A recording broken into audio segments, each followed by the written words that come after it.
الحمد لله نحمده ونستعينه ونستغفره ونؤمن به ونتوكل عليه ونعوذ بالله من شرور أنفسنا ومن سيئات أعمالنا من يهده الله فلا مضل له ومن يضلل فلا هادي له ونشهد أن لا إله إلا الله وحده لا شريك له ونشهد أن سيدنا وسندنا ونبينا ومولانا محمدا عبده ورسوله أما بعد فأعوذ بالله من الشيطان الرجيم بسم الله الرحمن الرحيم إن المنافقين لكاذبون قال النبي صلى الله عليه وسلم آية المنافق ثلاث إذا حدث كذب وإذا وعد أخلف وإذا اؤتمن خان آمنت بالله صدق الله العظيم وصدق رسوله النبي الكريم ونحن على ذلك من الشاهدين والشاكرين والحمد لله رب العالمين اللهم صل على محمد وعلى آل محمد كما صليت على إبراهيم وعلى آل إبراهيم إنك حميد مجيد اللهم بارك على محمد وعلى آل محمد كما باركت على إبراهيم وعلى آل إبراهيم إنك حميد مجيد۔ اللہ رب العزت نے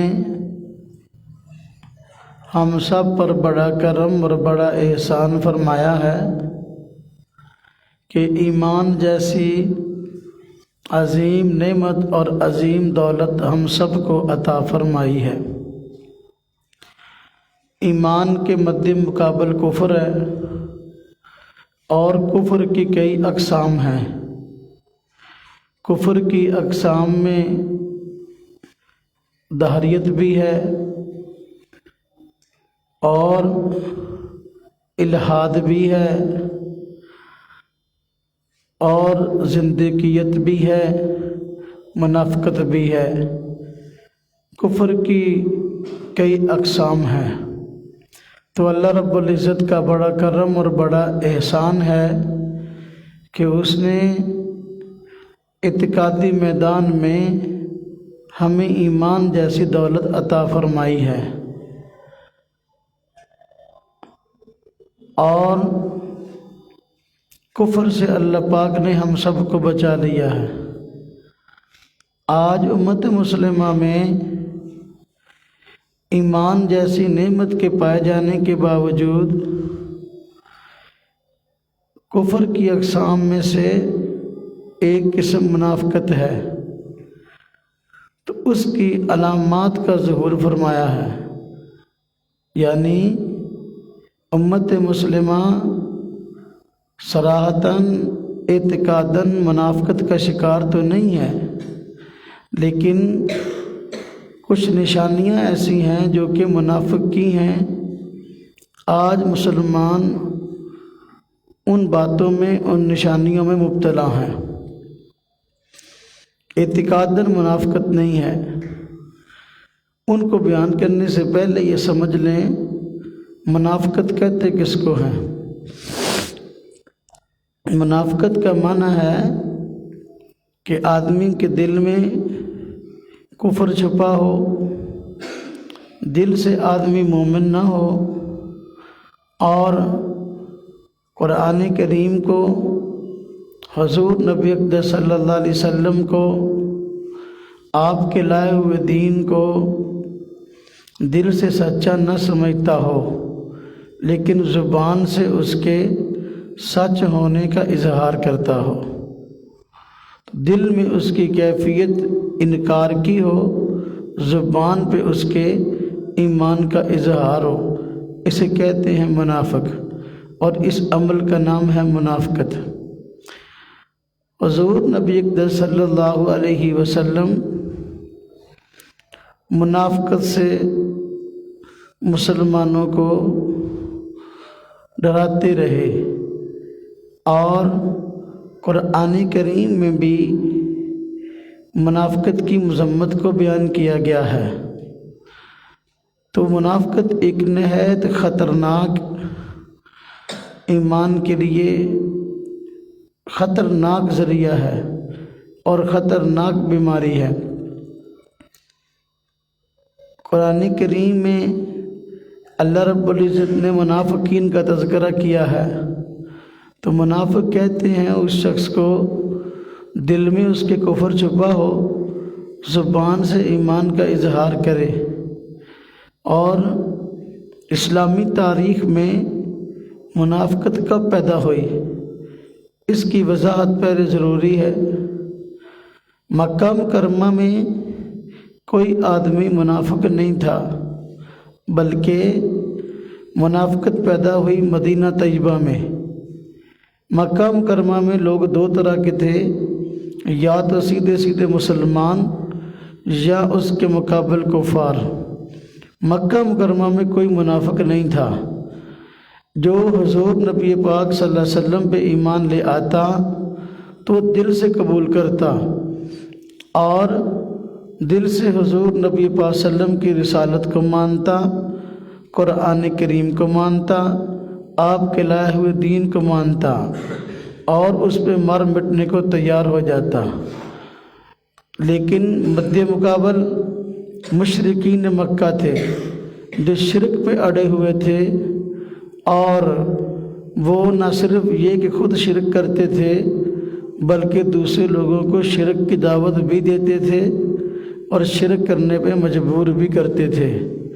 تو مکہ مکرمہ میں دو ہی طرح کے لوگ تھے، یا مسلمان یا کافر مشرک۔ منافقت کا فتنہ نہیں تھا۔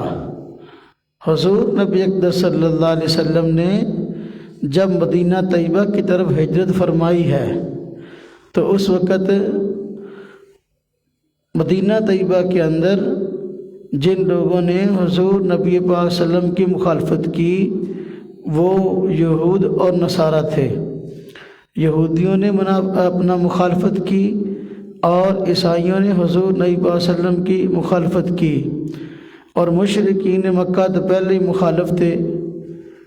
جب ان لوگوں نے مخالفت کے اندر اپنی تمام حدیں پار کر دیں تو کئی مرتبہ ان لوگوں کے ساتھ جنگ کی نوبت آئی۔ چنانچہ مشرکین مکہ کے ساتھ خاص طور پہ جنگیں ہوئیں، اور جنگ بدر جس میں اللہ رب العزت نے مسلمانوں کو فتح عطا فرمائی، مشرکین کے بڑے بڑے 70 سردار جو ہیں مارے گئے اور 70 قید ہو کر آئے۔ تو یہ اسلام کی عظیم فتح تھی۔ پھر اور بھی فتوحات کا دروازہ کھلا، مسلمانوں کا اقتدار قائم ہونے لگا، حضور نبی پاک صلی اللہ علیہ وسلم پر ایمان لانے والوں کی تعداد بڑھنے لگی۔ تو مسلمانوں کی کامیابیوں کو دیکھ کر ایک خاص چھوٹے سے گروہ نے منافقت کا لبادہ اوڑھا، یعنی تھے وہ کافر، یہودی یا کسی اور مذہب کے، لیکن جو ہے ان لوگوں نے اپنے مفادات کے لیے زبان سے اظہار کرنا شروع کر دیا کہ ہم ایمان لے آئے ہیں اور ہم مسلمان ہو گئے ہیں، حالانکہ وہ مسلمان نہیں ہوئے تھے۔ تو وہ گروہ جو کہ دل میں کفر چھپائے ہوئے تھا اور زبان سے اس کا اظہار کرتے تھے، دل میں کفر تھا اور زبان سے ایمان کا اظہار کرتے تھے، تو یہ منافقین تھے۔ ان کا سردار عبداللہ بن ابی تھا، یہ منافقین کا سردار تھا، اور اس نے مفادات کے لیے منافقت کا لبادہ اوڑھ لیا۔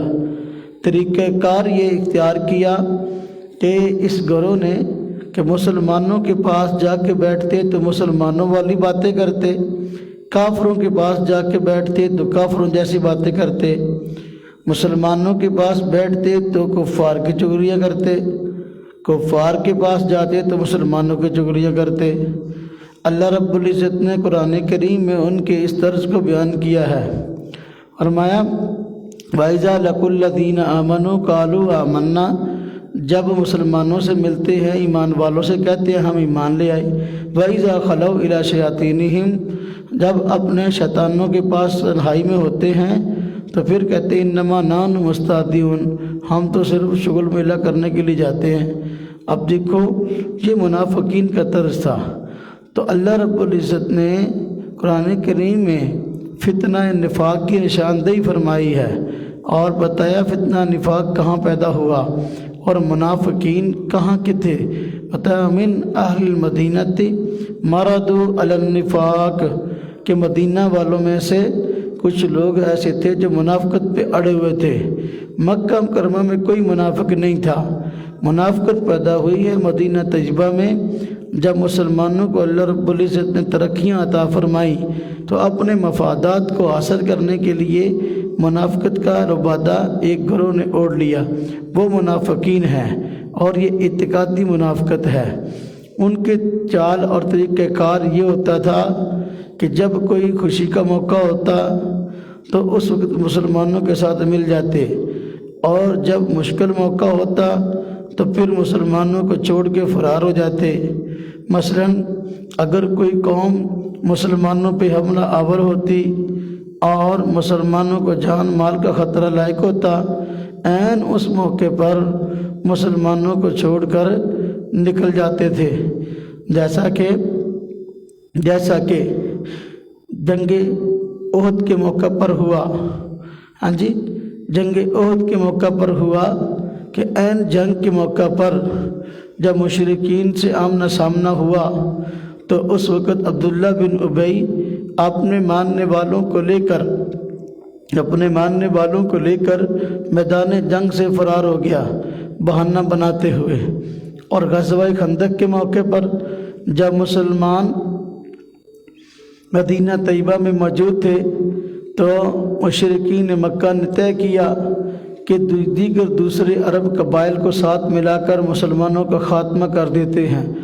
چنانچہ ہزاروں کی تعداد میں وہ مدینہ طیبہ پر حملہ آور ہوئے۔ مسلمانوں کو اس بات کا علم ہوا تو حضور نبی پاک صلی اللہ علیہ وسلم نے مسلمانوں کو خندق کھودنے کا حکم دیا۔ خندق کا مطلب گڑھے، بڑے بڑے گڑھے مدینہ طیبہ کے چاروں طرف کھودے گئے تاکہ مشرکین کی فوج اندر نہ آ سکے۔ اب جب یہ خندق کھودی جا رہی تھی اور مسلمانوں کے لیے پریشانی کا موقع تھا، عین اس موقع پر منافقین اپنے گھروں میں جا کے گھس گئے اور مسلمانوں کا ساتھ چھوڑ دیا۔ بہانے بنا کر حضور نبی پاک صلی اللہ علیہ وسلم سے رخصت اور چھٹی لینے لگے، ہم آپ کے ساتھ نہیں ٹھہر سکتے۔ کسی نے کہا میری بیوی بیمار ہے، کسی نے کہا کہ ہمارے گھر کوئی نہیں، کسی نے کہا کہ میں خود بیمار ہوں، کسی نے کہا کہ اور مجبوری۔ تو اس طرح کی عذر اور مجبوریاں بیان کر کے مسلمانوں کے ساتھ مل کر جنگ نہیں کرنا چاہتے تھے، بلکہ اندرونی ہمدردیاں ان کی کفار کے ساتھ تھیں۔ تو یہ وہ گروہ تھا جو منافقین کا تھا، یہ مدینہ طیبہ میں پیدا ہوا، مکہ مکرمہ میں اس کا وجود نہیں تھا۔ اس لیے اللہ رب العزت نے قرآن کریم میں فرمایا وَمِنْ أَهْلِ الْمَدِينَةِ مَرَضُوا عَلَى النِّفَاقِ، مدینہ طیبہ والوں میں بعض ایسے ہیں جو منافقت پہ اڑے ہوئے ہیں۔ یہ نہیں کہا سارے مدینہ والے منافق ہیں، بلکہ من اہل المدینہ لفظ من استعمال فرمایا ہے، اور من یہاں تبعیضیہ ہے، بعضیت بیان کرنے کے لیے ہے کہ سارے مدینہ کے لوگ منافق نہیں ہیں، بلکہ مدینہ کے کچھ لوگ منافق ہیں۔ ایک گروہ پیدا ہوا منافقین کا۔ حضور نبی اقدس صلی اللہ علیہ وسلم نے منافقین کو باوجود ان کی سازشوں کے قتل نہ کیا، بلکہ ان کو مہلت دی تاکہ یہ لوگ سوچیں، سمجھیں، غور کریں اور ایمان لے آئیں۔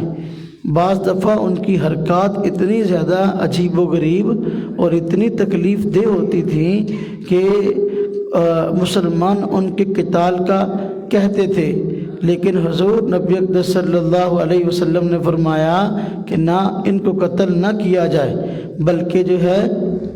بلکہ ان کو چھوڑ دیا جائے۔ کیوں؟ کافر یہ کہیں گے دیکھو مسلمان اپنے ہی کلمہ گو لوگوں کو قتل کرتے ہیں، اس لیے ان کے ساتھ قتال نہ ہوا۔ وقت گزرنے کے ساتھ ساتھ بہت سے منافقین سچے دل سے مسلمان ہو گئے اور انہوں نے ایمان قبول کیا۔ بہرکیف تو فتنہ نفاق یہ مدینہ طیبہ کی پیداوار ہے اور مدینہ طیبہ میں پیدا ہوا تھا۔ مکہ مکرمہ میں کوئی منافق نہیں تھا، یا تو سیدھے سیدھے مسلمان تھے یا سیدھے سیدھے جو ہے وہ کافر تھے۔ یہ منافقت کا لبادہ ایک چھوٹے سے گروہ نے مدینہ طیبہ کے اندر اوڑھا تھا اور یہ مدینہ طیبہ کے اندر فتنہ پیدا ہوا۔ تو کفر کی اقسام میں سے ایک قسم نفاق ہے، تو یہ نفاق والا فتنہ مدینہ طیبہ کے اندر پیدا ہوا۔ اب یہ اس دور کی بات ہے جب اسلام ترقی کر رہا تھا، حضور نبی اقدس صلی اللہ علیہ وسلم مسلمانوں میں موجود تھے، تو اس وقت یہ گروہ پیدا ہوا۔ لیکن وقت گزرنے کے ساتھ ساتھ اعتقادی منافقت ختم ہوتی گئی، یا تو منافقین مر گئے یا انہوں نے توبہ کر لی۔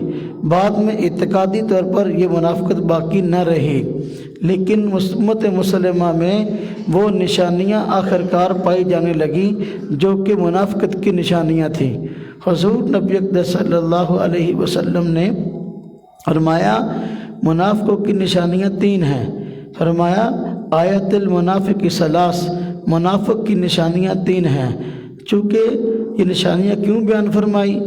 ایمان کا تعلق جو ہے وہ تو ایک اپنا قلبی معاملہ تھا، کسی کے چہرے پر نہیں لکھا کہ یہ مسلمان ہے یا یہ منافق ہے۔ دل کی کیفیات کا نام ایمان اور نفاق ہے۔ دل سے اگر سچا جانتا اور مانتا ہے اسلام کو، حضور نبی پاک صلی اللہ علیہ وسلم کو اور قرآن کو، تو وہ مومن ہے۔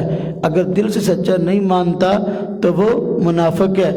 اب چہرے پر تو لکھا نہیں ہوتا تھا کہ یہ منافق ہے یا مومن ہے، تو حضور نبی پاک صلی اللہ علیہ وسلم نے مسلمانوں کو 3 نشانیاں بتلائیں کہ جو بھی منافق ہوگا تو اس میں یہ 3 نشانیوں میں سے کوئی ایک پائی جائے گی یا تینوں پائی جائیں گی یا 2 پائی جائیں گی۔ فرمایا یہ 3 چیزیں ایسی ہیں جو منافق میں پائی جاتی ہیں اور مومن ایسا کام نہیں کرتا۔ کون کون سی؟ فرمایا اذا حدث کذب، جب بات کرے تو جھوٹ بولے۔ یہ مسلمان کی نشانی نہیں بلکہ منافق کی نشانی ہے۔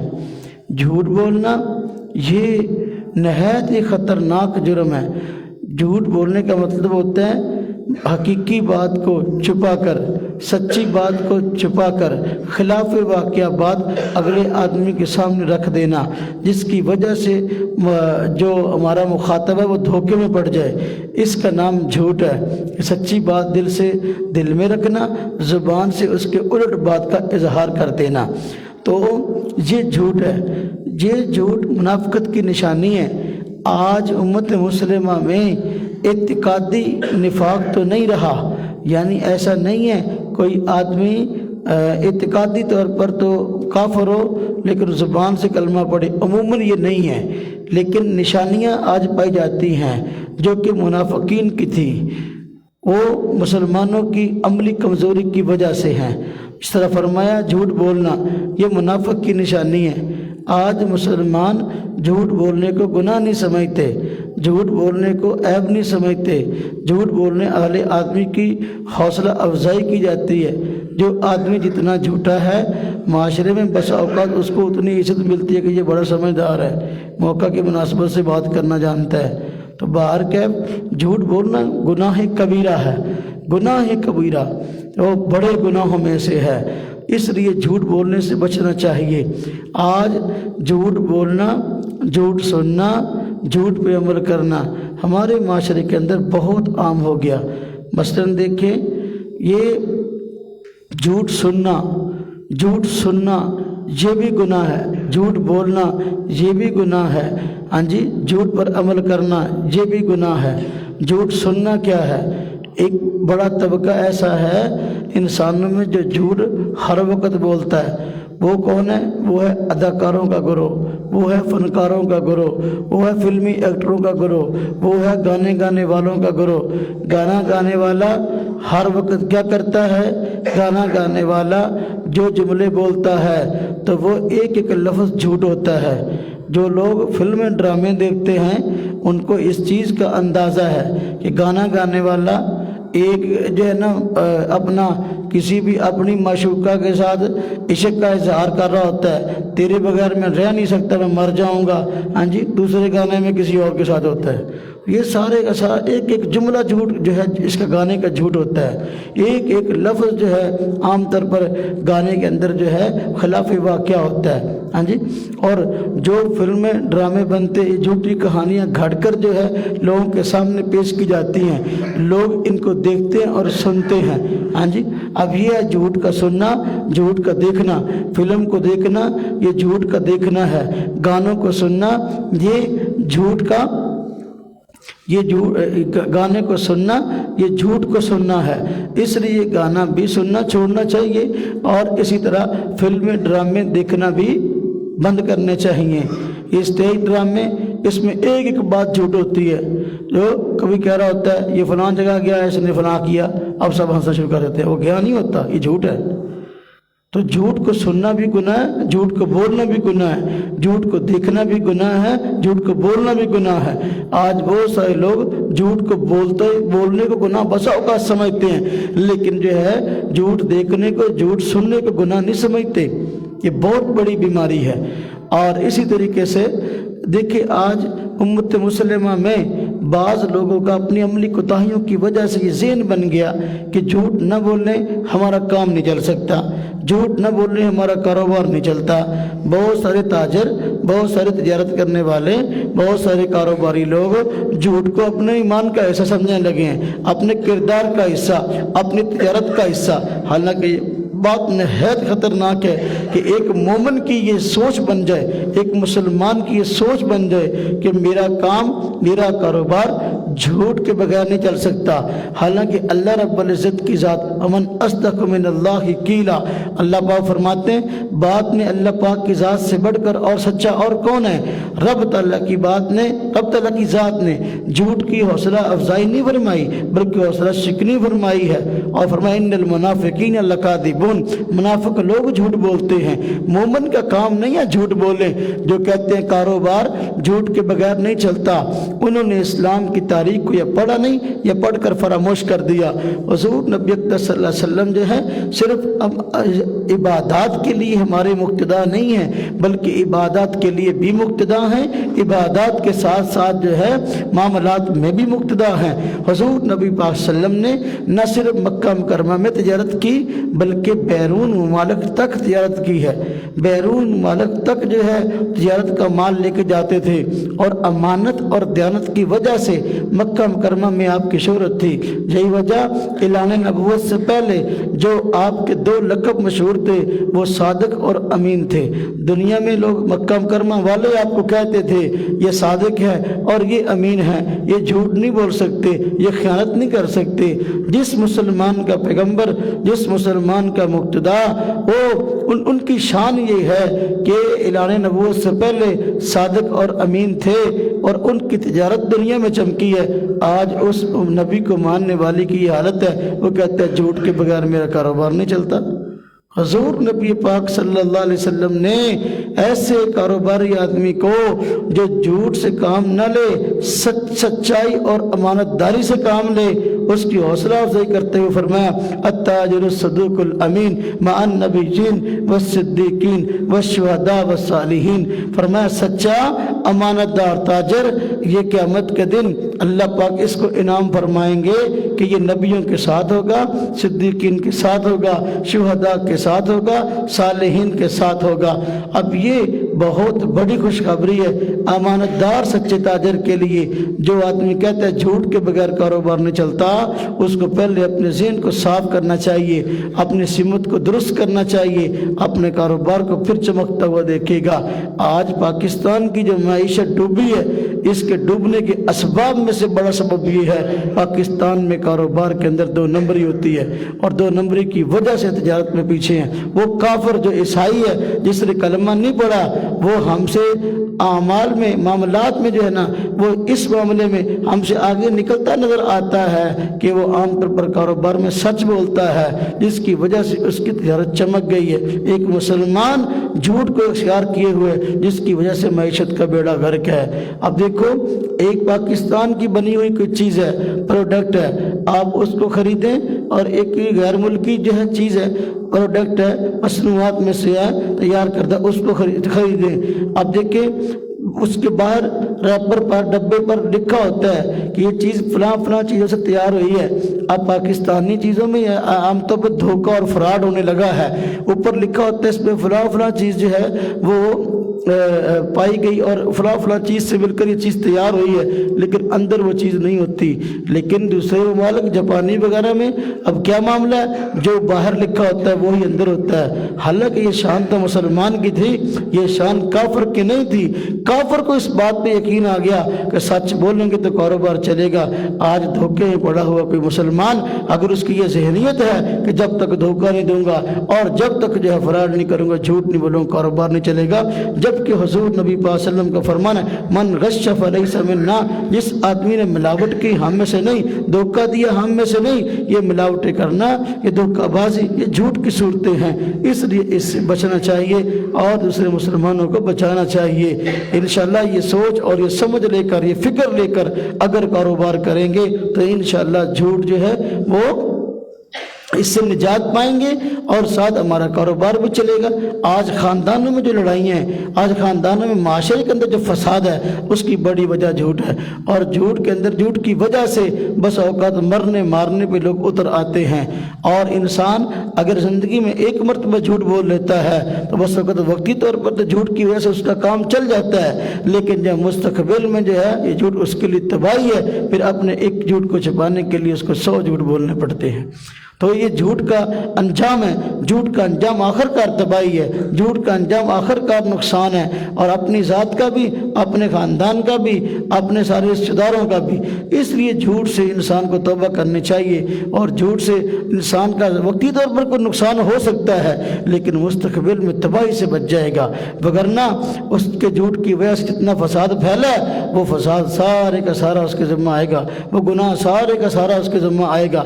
لہذا حضور نبی پاک صلی اللہ علیہ وسلم نے فرمایا آیت المنافق ثلاث، منافق کی نشانیاں 3 ہیں، اور فرمایا کہ پہلی نشانی ہے اذا حدث کذب، اذا حدث کذب، بات کرے تو جھوٹ بولے۔ قرآن کریم میں اللہ رب العزت نے جہاں تک فرمایا ہے جھوٹے آدمی کے متعلق، فرمایا لعنت اللہ علی الکاذبین، الا لعنت اللہ علی الکاذبین، سنو جھوٹے لوگوں پر اللہ کی لعنت ہے۔ اب اللہ کی لعنت کیا ہے؟ لعنت کا مطلب ہوتا ہے اللہ کی رحمت سے دوری۔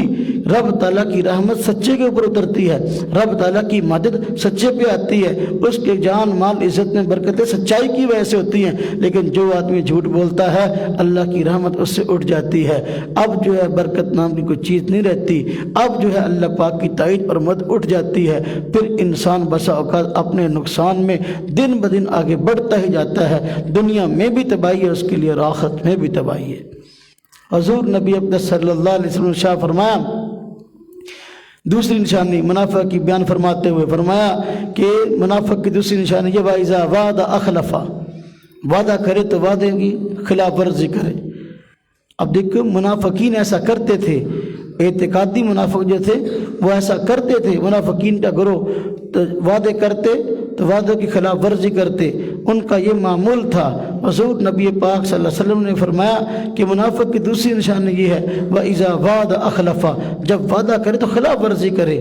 حضور نبی پاک صلی اللہ علیہ وسلم ایک مرتبہ جو ہے ایک شخص کے ساتھ گئے تو وہاں ایک جگہ پر وہ ٹھہر گیا اور کہنے لگا، بلکہ حضور نبی پاک صلی اللہ علیہ وسلم کو کہنے لگا کہ آپ یہاں ٹھہریں میں آتا ہوں۔ حضور نبی پاک صلی اللہ علیہ وسلم وہاں ٹھہر گئے، اب وہ چلا گیا، وہ تو اپنی طرف سے بہانہ بنا کر گیا تھا، تو اگلے دن ویسے ہی وہاں سے اس کا گزر ہوا، دیکھا حضور نبی پاک صلی اللہ علیہ وسلم وہیں کھڑے ہیں، تو اب جو ہے جب دیکھا تو اب پریشان ہوا اور پوچھنے لگا حضور آپ یہاں کھڑے ہیں؟ اور میں کہ تو کل کہہ کر گیا تھا کہ آپ یہاں رہے میں آتا ہوں۔ تو میں اس لیے یہاں کھڑا تھا۔ تو جھوٹا وعدہ کرنا، اب دیکھو بہت سارے لوگ معاملات میں جھوٹے وعدے کرتے ہیں جس کا انجام تباہی ہے، جس کا انجام لڑائی جھگڑا اور فساد ہے۔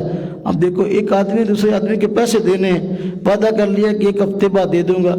اب وعدے کے مطابق اس کو چاہیے یا تو اس کو پیسے دے دے، یا اگر اس کے پاس پیسے نہیں بن پڑے تو پھر اب یہ کام کرے کہ 1 ہفتے بعد اس کے پاس پیسے نہیں بن پڑے، اس کے رابطہ کرنے سے پہلے اس کو کہہ دے کہ بھائی میں معذرت چاہتا ہوں اور میں اس میں شرمندہ ہوں، مجھ سے پیسے نہیں بن پڑے اور میں اتنے وقت کے بعد آپ کو لٹا دوں گا۔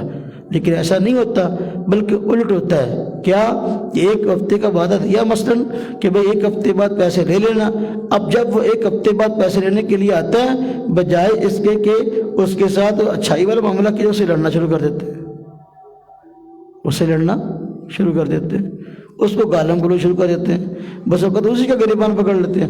اس بیچارے نے اگر قرضہ دیا تو نیکی کی، لیکن اب جو ہے اس کا انجام یہ ہے کہ قرضہ دے کر اس نے نیکی کی ہے، اس کے ساتھ بیچارے کے ساتھ برائی ہو رہی ہے۔ اور جھوٹا وعدہ، اچھا چلو جمعے کو لے لینا، جب جمعہ آیا میں نے کب کہا تھا اس جمعے کو لے لینا؟ اب یہ کیا ہے؟ یہ دھوکہ ہے، جھوٹا وعدہ ہے۔ یا ویسے ہی ٹالتے رہنا، جب اس نے پیسے مانگے کہا کب دو گے، کہا مثلاً جمعے کو دوں گا یا 1 تاریخ کو دوں گا، جب یہ بات کہی اسی وقت ذہن میں تھا کہ میں نے 1 تاریخ کو پیسے دینے نہیں ہیں، وہاں ٹرخایا ہے۔ اب جس آدمی کا یہ ذہن ہے کہ وہ پہلے ہی بات کرتے ہوئے ہی دوسروں کو ٹرخانا چاہتا ہے اور اس بیچارے کو جو ہے دھوکہ دینا چاہتا ہے، تو یہ جھوٹے وعدے، خلاف ورزیاں، یہ مومن کی شان نہیں، یہ منافقین کی شان تھی اور منافقین کی بری حالت تھی۔ اس لیے حضور نبی صلی اللہ علیہ وسلم فرمایا کہ منافق کی دوسری نشانی یہ ہے وَإِذَا وَعَدَ أَخْلَفَ، جب وعدہ کرے تو وعدے کی خلاف ورزی کرے۔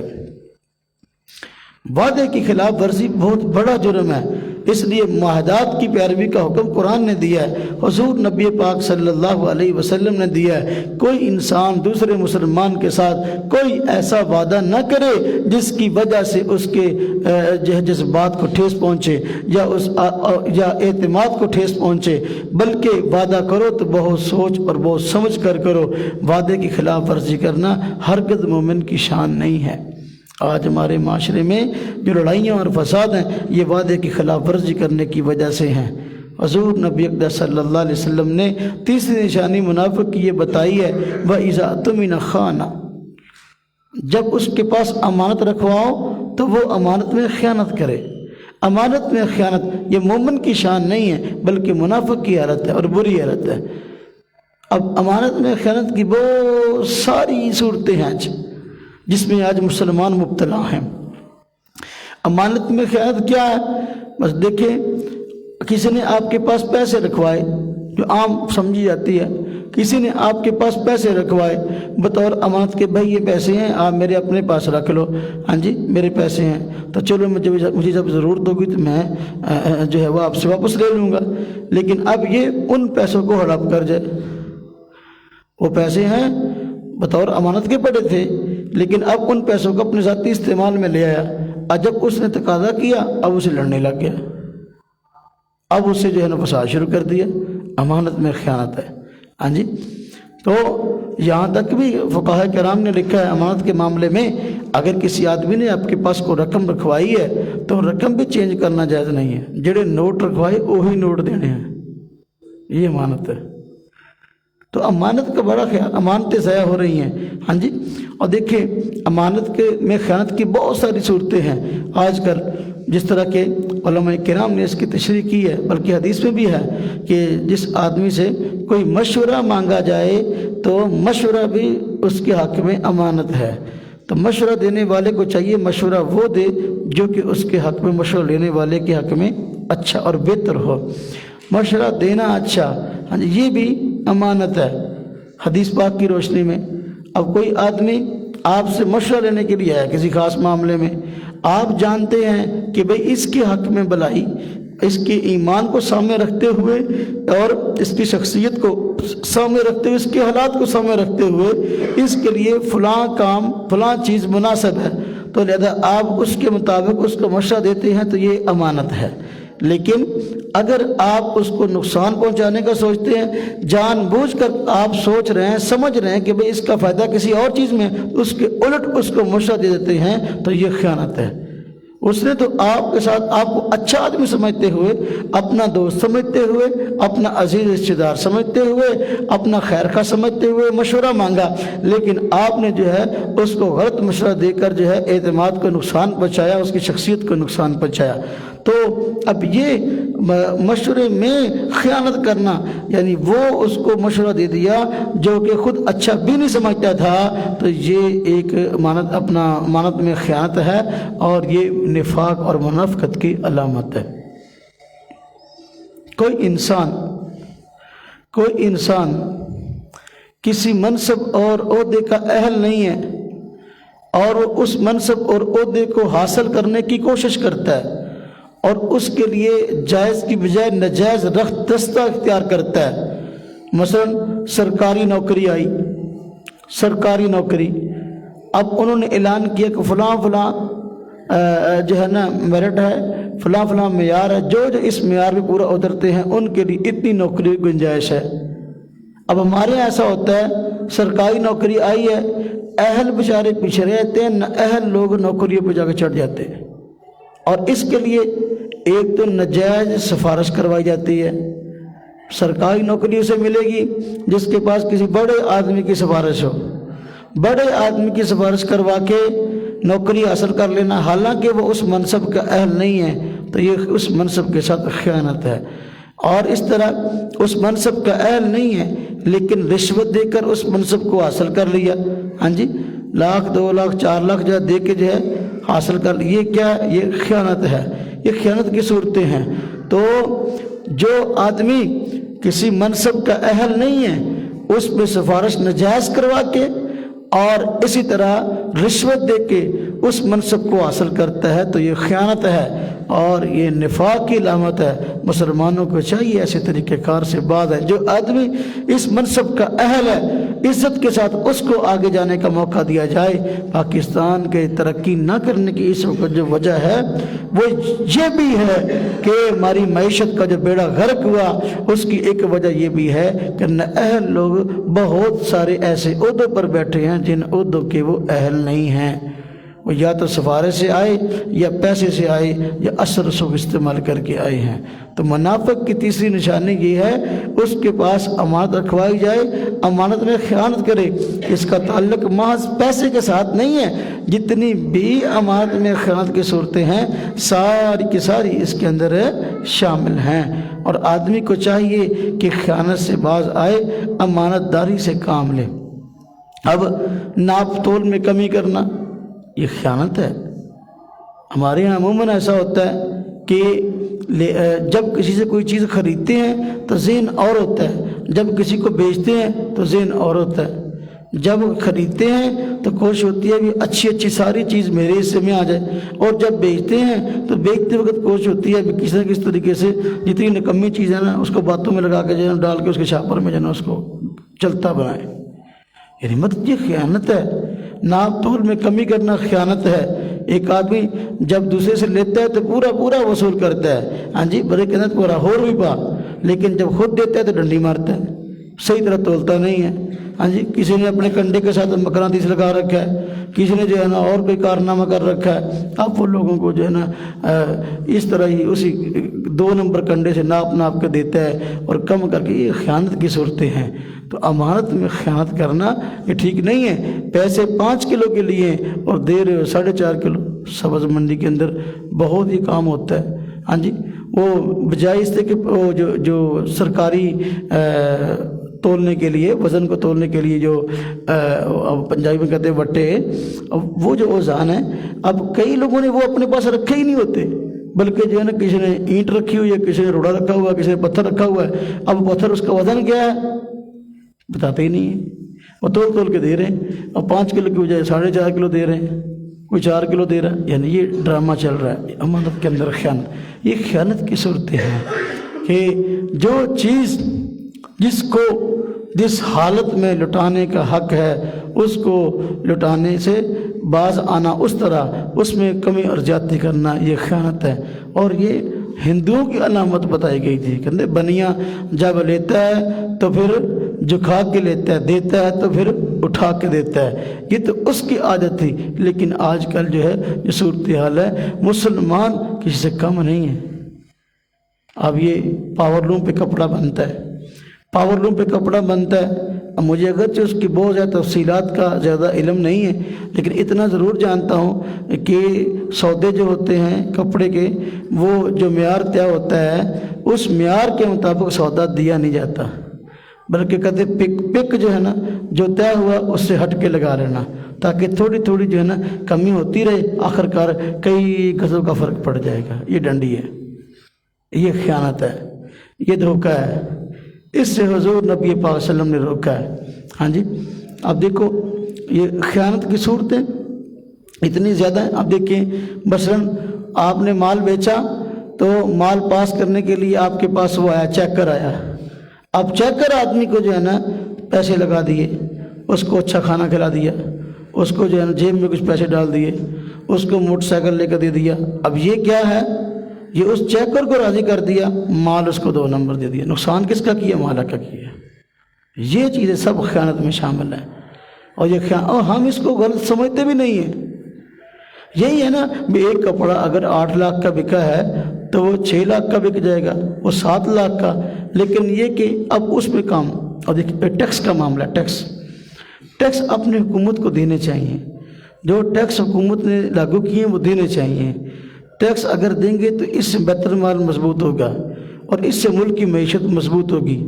اب ٹیکس کو بچانے کے لیے جو ہیلے اختیار کی جاتے ہیں کہ جو لوگ ملازمین ہیں ان ملازمین کو جو ہے راضی کر کے اپنے ٹیکس معاف کروا لیے جاتے ہیں، یہ بھی خیانت کی صورت ہے، اپنے ملک کے ساتھ، اپنی عوام کے ساتھ اور اپنے بیت المال کے ساتھ۔ یہ خیانت کی صورتیں ہیں۔ جتنے مل فیکٹریوں والے ہیں انہوں نے 2 طرح کے، عام طور پر اللہ ماشاءاللہ 2 طرح کے رجسٹر بنا رکھے ہوتے ہیں حساب و کتاب کے۔ ایک رجسٹر وہ ہے جو خود اپنے پاس رکھنا ہے اور اس میں سارا حساب و کتاب من ان نقل ہے، ایک رجسٹر وہ ہے کہ جو کہ ٹیکس والوں کو دکھانے کے لیے بنایا ہوا ہے۔ ہاں جی، یعنی مطلب کاروبار، راس، مال، یہ جتنا ہے اس سے ہٹ کر بیان کرنا تاکہ ٹیکس پورا ادا نہ کرنا پڑے۔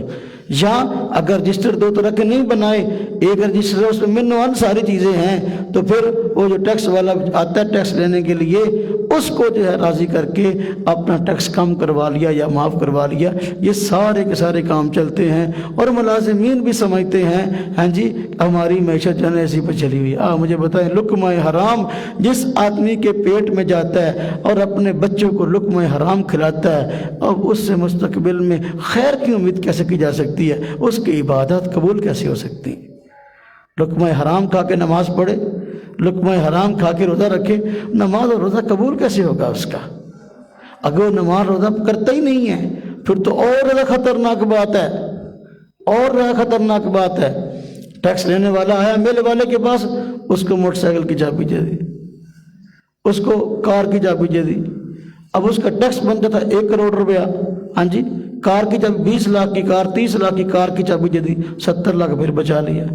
اب وہ سمجھتا ہے جو ملازم ہے کہ ہاں جی مجھے کار کی چابی مل گئی، مجھے اور کیا چاہیے، تو لہذا ہاں جی وہ کار لے کے راضی ہو جاتا ہے اور وہ ٹیکس نہ دے کے راضی ہوتا ہے اور بیڑا گرک ہوتا ہے اپنی معیشت کا۔ تو یہ سب خیانت کی صورتیں ہیں۔ جو آدمی جس منصب کا اہل نہیں ہے اس منصب پہ چڑھنے کی کوشش کرے، خیانت ہے، اور جو آدمی اپنے لین دین کے معاملات میں دھوکہ کرتا ہے یہ خیانت ہے۔ حضور نبی اقدس صلی اللہ علیہ وسلم نے فرمایا منافق کی نشانیاں 3 ہیں، فرمایا جب بات کرے تو جھوٹ بولے، جب وعدہ کرے تو خلاف ورزی کرے، جب امانت رکھوائی جائے اس کے پاس امانت میں خیانت کرے۔ تو اگر کوئی آدمی جھوٹ بول لے کیا منافق ہو جائے گا؟ وعدے خلاف ورزی کر لے کیا منافق ہو جائے گا؟ یا 1 مرتبہ خیانت کر لے منافق ہو جائے گا؟ نہیں، ایسا نہیں ہے۔ جھوٹ بول لے گناہ ہے، وعدے خلاف ورزی کرے گناہ ہے، خیانت کرے یہ گناہ ہے، 1 آدھ مرتبہ یہ معاملہ ہوا تو یہ گناہ ہے۔ لیکن جو ہے منافق وہ ہوتا ہے کہ جس کی عادت بن چکی ہے جھوٹ بولنے کی، منافق وہ ہوتا ہے جس کی عادت بن چکی ہے وعدے خلاف ورزی کرنے کی، منافق وہ ہوتا ہے جس کی عادت بن چکی ہے ڈنڈی مارنے اور خیانت کرنے کی۔ کبھی کبھار یہ ہو جائے، یہ گناہ تو ہے لیکن نفاق اس میں نہیں پاتا۔ ہاں، اور میں نے پہلے بات عرض کی تھی کہ ایک نفاق اعتقادی ہے اور ایک نفاق عملی ہے۔ آج کل نفاق اعتقادی تو باقی نہیں رہا، نفاق اعتقادی تو یہ تھا کہ ایک آدمی اس کے دل کے اندر کفر ہے، قرآن کو، حضور نبی صلی اللہ علیہ وسلم کو اور اسلام کو سچا نہیں مانتا، زبان سے کہتا ہے کہ میں اس سب کو سچا مانتا ہوں، یہ منافقت ہے اور یہ نفاق اعتقادی ہے۔ یہ اس کے اندر عام طور پر مسلمانوں میں نہیں ہے۔ لیکن دوسرا نفاق عملی، یعنی وہ اعتقاد منافق تو نہیں ہے لیکن جو منافقین کام کرتے تھے وہ کام اس کے اندر پائے گئے، جو ان کے معاملات ہیں وہ معاملات مسلمان کے اندر پائے گئے۔ اس طرح کے جھوٹ بولنا، یہ تھا منافق وہ ہے جو جب بھی بات کرے تو جھوٹ بول لے، جب بھی وعدہ کرے تو خلاف ورزی کرے، جب بھی ایمان توڑے تو خیانت کرے۔ اصل میں یہ تھی منافق کی عادت۔